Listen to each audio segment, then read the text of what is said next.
আসসালামু আলাইকুম সুপ্রিয় দর্শক শ্রোতা। জামাত ইসলামের আমির doctor Shafiqur Rahman Al Jazeera English মাধ্যমে একটি সাক্ষাৎকার দিয়েছেন।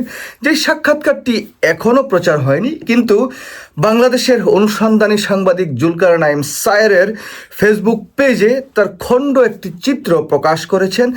যেই খণ্ডচিত্রটি দেখে বাংলাদেশের এক শ্রেণীর সুশীল অথবা যাদের জামাত নিয়ে একটু চুলকানি আছে, তারা নানাভাবে ডক্টর শফিকুর রহমানের এই বক্তব্যটি নিয়ে তারা বলার চেষ্টা করেছেন। এই যে সাংবাদিকদের সাথে কথোপকথনের জাস্ট দুটি প্রশ্ন করেছেন, এটির দেখেই নাকি বাংলাদেশে জামাত ইসলামকে আর ভোট দেওয়ার কোনো প্রয়োজন নাই, জামাত ইসলাম রাষ্ট্র ক্ষমতায় গেলে কী করবে সেটা নাকি সব বোঝা হয়ে গেছে। চলুন আগে আমরা সেই দুটি প্রশ্ন কি বলেছেন সেই দুটি প্রশ্ন একটু দেখে আসি। Mr. Rahman, you say that you respect women and you believe that women can rise to leadership positions. Can I ask you how many women candidates has the Jamaat-e-Islami fielded in this election, in the parliamentary election? Not a single one, but we are preparing. You will not see any substantial number in any other parties also, because this is a cultural entity in Bangladesh. We are getting prepared for that. No, but We are not saying. But surely it's not zero in any other party. Why not have even one woman candidate? Answer is we are preparing for that. Okay, but what about the position of the head of the Jamaat? Could a woman take your place one day? It's not possible. It's not possible, because Allah made everyone in its own entity. What Allah made, Yes. we cannot change it. দেখুন, সাংবাদিক doctor Shafiqur রহমানকে প্রশ্ন করেছেন যে আপনি তো মহিলাদের পছন্দ করেন, তাহলে আপনি বলেন তো কজন মহিলা এবার যে নির্বাচন হচ্ছে সেই নির্বাচনে প্রার্থী আছে? ডক্টর শফিকুর রহমান সরাসরি উত্তর দিয়ে বলেছেন যে একজনও প্রার্থী নাই, আমরা তাদেরকে প্রিপেয়ার করছি বা তাদেরকে প্রস্তুত করছি।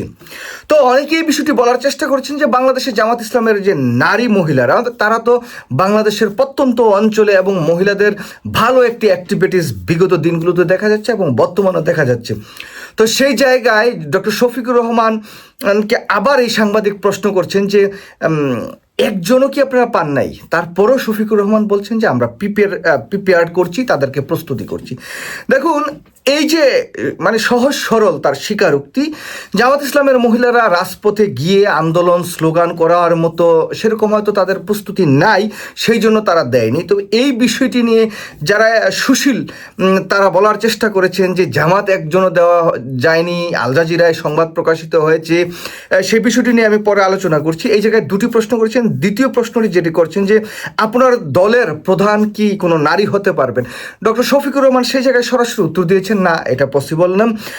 আল্লাহ নারীদের যেভাবে তৈরি করেছেন, সুতরাং সেই জায়গায় নারীরা কোনো দলের প্রধান হবে বা নেতৃত্বে আসবে বা প্রধানমন্ত্রী হবে সেটা হতে পারবে না। সাংবাদিক এমন একটা প্রশ্ন করেছেন। এই বিষয়গুলো নিয়েই কিন্তু এখন তোলপাড় একটি আলোচনা তৈরি করেছেন। নির্বাচনের ডামাডোলের মাঝে সুশীল যাদের জামাত নিয়ে চুলকানি আছে, তারা এই বিষয়টি সামনে এনে এভাবে বলার চেষ্টা করেছেন, দেখো জামাতের কেউ নারী সদস্য জামাতের প্রধান হতে পারবে না, আবার জামাতের কোনো নারী প্রার্থী নাই, এই বিষয়টি বলেছেন। দেখুন, আমি মার্কিন যুক্তরাষ্ট্রে থাকি আজকে কত 20-21 বছর হয়ে গেল।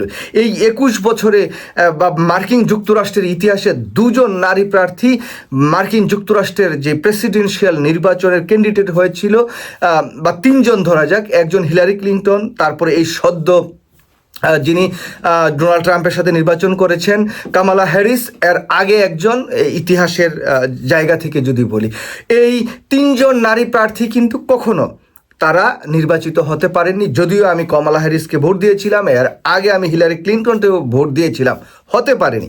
শুধু তাই নয়, মার্কিন যুক্তরাষ্ট্রের মতো জায়গায়, যেই জায়গায় নারীবাদীরা সবচেয়ে বেশি, নারীরা অনেক স্বাধীনতা অনেক ফ্রিডম নিয়ে কাজ করেন, সেই জায়গায়ও মার্কিন যুক্তরাষ্ট্রের মতো জায়গায় নারী প্রেসিডেন্ট হোক, সেটা মার্কিন যুক্তরাষ্ট্রের মানুষ পছন্দ করে না, তারা সেটা চায় না। শুধু তাই নয়, মার্কিন যুক্তরাষ্ট্রের এই যে দুটি দল, ডেমোক্রেট এবং রিপাবলিক, এ দুটি দলের একটি দলেরও কখনো প্রধান হিসেবে কোনো নারীকে আমরা আজ পর্যন্ত দেখি নাই, ইতিহাসে এমন কোনো নজির নাই।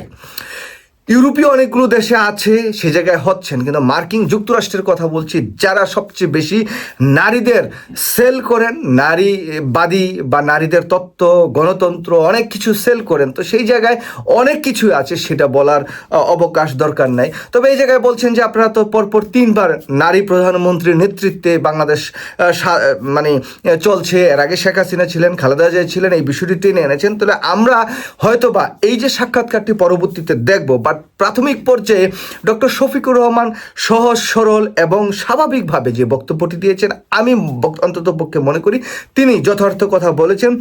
নারীরা যেতটুকু স্বাধীনতা পাওয়ার সেতটুকু পাবে, নারীরা রাজনীতি করবে, নারীরা রাষ্ট্র ক্ষমতায় যাবে।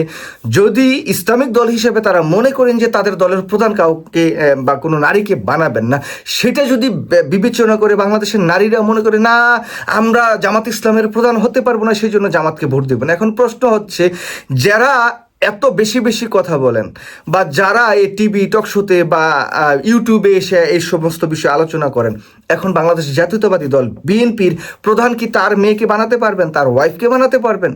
এটা কি পসিবল? এখন বাংলাদেশের রাজনৈতিক দল হিসাবে তো আছে ফ্যামিলিতান্ত্রিক। এখন আমি যদি একটি দলের প্রধান হই, এখন আমার বউরে বানাই, তারপর আমার মেয়েরে বানাই, তারপর আমার মেয়েই আছে, যেহেতু আমার কোনো ছেলে নেই, তা আমার মেয়েই হবে সেই দলের প্রধান।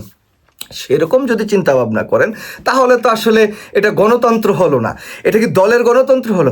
জামাত ইসলাম একটি গণতান্ত্রিক দল তারা মনে করেন, আমি জামাত করি না, আমি জানি না। তো সেই জায়গায় জামাত ইসলাম যেভাবে তাদের দলের প্রধান নির্বাচন করেন, যদি কোনো ভোটে কোনো নারী বিজয়ী হয়ে আসেন বা আসার সম্ভাবনা হয়, তাহলে হয়তো বা সে হতেও পারে, এটা আমি ব্যক্তিগতভাবে মনে করি। কিন্তু এটা কি সম্ভব এই পুরুষতান্ত্রিক সমাজ ব্যবস্থায় বাংলাদেশে?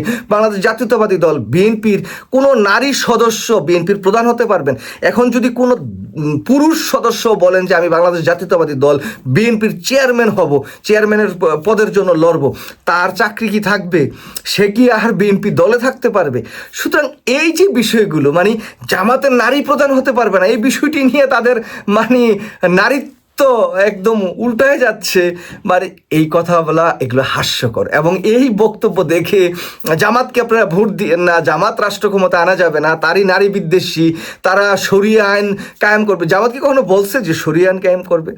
আরে বাবা, দেশটা যদি মানুষ যদি চায়, এই যে কয়েকদিন আগে যে আপনারা দেখলেন একটা মডেল, তিনি বলছেন যে আপনি কাকে চান? জামাতকে চাই, জামাতকে ভোট দিব। তো জামাতকে ভোট দিলে তো আপনি ড্রেস পরতে পারবেন না, তো পরবো না। বাংলাদেশের নারীরা যদি মনে করে যে এরকম হবে, তারা ড্রেস পরবে না, তারা রাজনীতি করবে না, তারা জামাতের প্রধান হবে না, তারপরে যদি জামাতরে পছন্দ করে, তাহলে বাবা তোমার চুলকানি কেন? তোমার সমস্যাটা রে কি রে বাবা? তোমার এত লাগে কেন? নির্বাচনে জামাত কি কি করবে, কি কি ম্যানিফেস্টো দিচ্ছে, কি কি কথা বলছে, সেগুলো নিয়ে কথা বলো। ওই জামাতের আমির এক বক্তব্য দিচ্ছে, সেটা নিয়ে জগৎ তুলপার হয়ে গেছে। আরও কত মানুষ তো কত বক্তব্য দেয়, আবার কত মানুষের যোগ্যতাও নাই যে আল জাজিরা ইংলিশ মাধ্যমে এরকম বক্তব্য দেওয়ার মতো, নাই তো? আছে বাংলাদেশের তো 54টা দল আছে, 54টা দলের তো আমি দেখি যে মানে কত 50-52টা দলের নেতারা বাংলাই ঠিক মতো বলতে পারে না। তো সেই জায়গায় ইংলিশে যে বক্তব্য দিবে বা আল জাজিরার সাথে সাক্ষাৎকার দিবে, সেটা তো দুরূহ একটি ব্যাপার। সুতরাং সেই জায়গায় শুধুমাত্র সমালোচনার খাতিরে সমালোচনা করে নির্বাচনে জামাতকে ভোট দিও না, এই করো না, সেই করো না, নারীবাদীরা নারীদের কাপড় খুলে ফেলছে, নারীদের বোরখা পরাই দিচ্ছে, নারীদের ঘরে আটকায় ফেলছে, জামাত তো এরকম বলে নাই। বরঞ্চ আমি জামাতের আমিরের কথাবার্তা দেখে বলছি যে জামাত, তুমি যদি প্যান্ট পরতে চাও পরো, তুমি যেই ড্রেস পরতে চাও সেটা পরো, সেটা তোমার স্বাধীনতা। আমরা সেটা নিশ্চিত করব যেটা তুমি রাত্রে অবাধে চলতে পারবা, রাস্তায় যেতে তোমাকে কেউ ডিস্টার্ব না করে। এটাই তো জামাত চাচ্ছে, এটাই তো তারা বলছে। তো এই জায়গায় জামাতের এই শফিকুর রহমানের বক্তব্য নিয়ে, আমিরের বক্তব্য নিয়ে বিতর্ক করে কোনো লাভ আছে বলে মনে করি না। আমি এতে মনে করি যে জামাতের বরঞ্চ আরও প্রচারণা বাড়ছে, প্রচারণা কমছে না। সবাই ভালো থাকবেন, আল্লাহ হাফেজ, আসসালামু আলাইকুম।